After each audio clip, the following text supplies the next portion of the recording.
ఇక్కడ అందరూ ఉన్నారు. ఇప్పుడే హనుమాన్కైతే నేను కొబ్బరికాయ కొట్టి ఇక్కడికి వచ్చాను. మీరందరూ కూడా ఆనందపడ్డారు.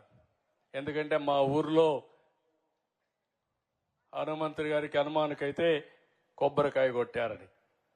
మనందరికీ ఏ మతస్థులకి ఆ మతస్థం పైన విశ్వాసం ఉందా లేదా అని మిమ్మల్ని అడుగుతున్నా.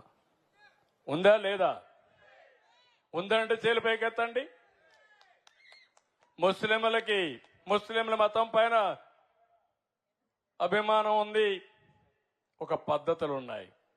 క్రిస్టియన్స్కు ఉన్నాయి, హిందువులకు ఉన్నాయి. ఉన్నాయా లేదా మీకు? ఉన్నప్పుడు నేను అడుగుతున్నా, మీరు దేవుడికి పెడితే పవిత్రంగా దేవుడికి పెడతారా? మసీదుకు పోతే పవిత్రంగా మసీదుకు పోతారా? లేకుంటే ఇష్టానుసారంగా చేస్తారా? నేను మిమ్మల్ని అడుగుతున్నా. అలాంటి పవిత్రత తిరుమల తిరుపతి దేవస్థానంలో పవిత్ర దెబ్బతీసే పరిస్థితికి వచ్చారు. కడాన మీరు ఒకసారి చూస్తే లడ్డు ప్రసాదం నాసిరకం నెయ్యి వాడారు. మీరు వాడతారా అని మిమ్మల్ని అడుగుతున్నా. దేవునికి పెట్టినప్పుడు ఆవు నెయ్యి వాడతారా లేదా అని మిమ్మల్ని అడుగుతున్నా. అలాంటిది 320 రూపాయలకు నెయ్యి వస్తుందని నాసి రకం వెజిటబుల్ ఫ్యాట్ అని ఎనిమల్ ఫ్యాట్ అని అలాంటివన్నీ దాన్ని కల్తీ నెయ్యి తీసుకొచ్చి దేవుడికి నైవేద్యం పెట్టే పరిస్థితికి వచ్చారు. ఇప్పుడు మాట్లాడుతున్నారు, నేను తప్పు చేయలేదు, టెండర్ పిలిచాను. మీ ప్రభుత్వం పిలిచింది, మీరు పిలిచారు. 320 రూపాయలకు నెయ్యి ఇస్తున్నారంటే ఆలోచించే పని లేదా? 500 రూపాయలు ఉంది. ఆవు నెయ్యికి 500 రూపాయలు కనీసం ఉంది.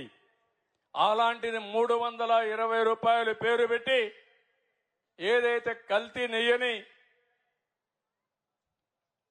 ప్రజల మనోభావాలతో ఆడుకునే విధంగా ఆ నెయ్యి తీసుకొస్తే ఆ మధ్యలో మీరు ఎవరన్నా కొండకు పోయారా? తిరుమలకు పోయారా? ప్రసాదం తిన్నారా? ఒకప్పుడు వైఎస్ఆర్ కాంగ్రెస్ పార్టీలో ఆ ప్రసాదం బాగుందా అని అడుగుతున్నా మిమ్మల్ని. బాగా లేదని వాళ్ళు చేలిపైకి ఎత్తండి. భోజనాలు కూడా బాగాలేవు, దర్శనాలు కూడా బాగాలేవు.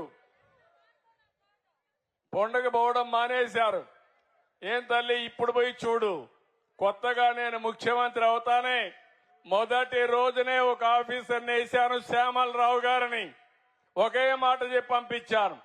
మళ్ళీ నేను శభాషణాలంటే ప్రజలు మెచ్చుకునే పరిపాలన, దేవునికి సేవ చేయమని చెప్పి ఆయన పంపించా.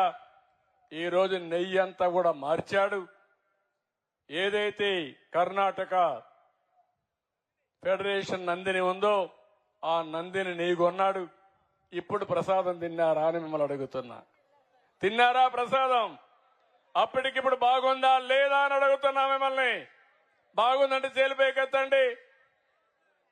ఇది సైకో, నువ్వు చెప్పే మాటలకు వ్యత్యాసం. ప్రజలు అడుగుతున్నారు ఇప్పుడు, మా మనోభావాలు దెబ్బతీశారని.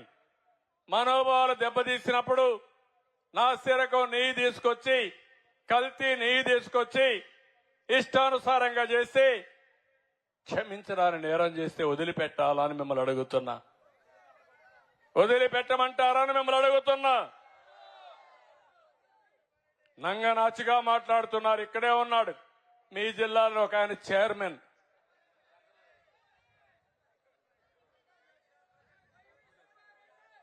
నేను పేరు చెప్పను, నేను పేరు చెప్పడం నాకు కరెక్ట్ కాదు. మొన్నే మీరు చూశారు, వరదలు వస్తే ఏదైతే అక్కడ ఉండే బుడమేరు గండ్లు పెట్టేశారు. బుడమేరు మొత్తం